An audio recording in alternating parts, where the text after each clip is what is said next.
Hey y'all, it's Christina Coleman, and I wanted to talk to you today about growing closer to God in the new year. So we're approaching 2019, and this is a great time to take out time to think about how you can strengthen your relationship with God. I remember when I was younger, probably about 10 years old, and I went to this little tiny private Christian school in St. Louis, Missouri.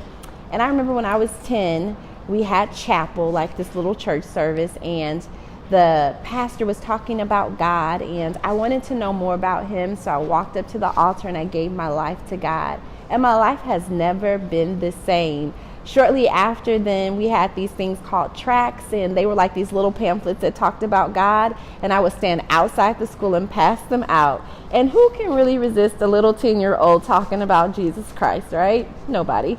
So it was just this great, no fear relationship, love Jesus. And as I got older, fear snuck in, and life snuck in, and distraction snuck in, and sin snuck in. And it really kind of put a wedge between my relationship with God, and I just missed that. And so years ago, I decided that I was going to strengthen that relationship with God. I just didn't want religion. I wanted like a relationship. I wanted to know God on a deeper level. And so these are some of the things that I did, so hopefully I can help you out. One of the things that I do every day is I wake up my day with God. I welcome him in. So when I wake up, I stretch and I tell God, welcome into my day, because I want him to know that he's the first thing on my mind. And then I read my Bible. Keep it near your nightstand. You don't have to read 1,000 pages a day. Put your timer on for 5 minutes and read what God's word is saying. When you read your word, you get to know who God is. The next thing I do is I love memorizing scriptures, because when you memorize scriptures, guess what? You get to know what God is saying about you. You understand the promises that God is speaking over your life. You get to understand God's character. So when thoughts come that are in direct opposition to what he's saying, you know, because you have the scriptures memorized. Next thing I do, you ready for this? I actually write down blessings that God has done for me throughout the day.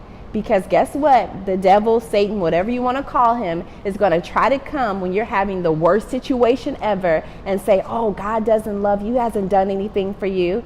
But if you can count your blessings by looking into this little journal and saying, you know what? Nope. God even woke me up this morning. He breathed life into me. He got me started. He blessed me with a job. I'm in a warm house. When you start to count your blessings and you make those bigger than your problems, everything else seems smaller.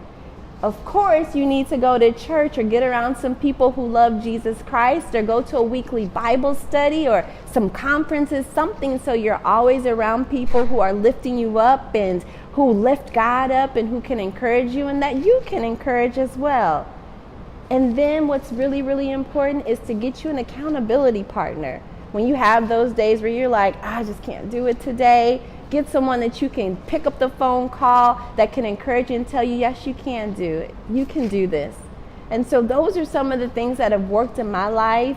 And I'm hoping that you take some of these tips and that you're doing some of these things so that you can grow closer to God in 2019. Remember, God is seeking for a relationship with you. When you're in relationship with people, you spend time with them. You love on them. You make them important. You show them that you care. Show God that you care in 2019 and draw close to him.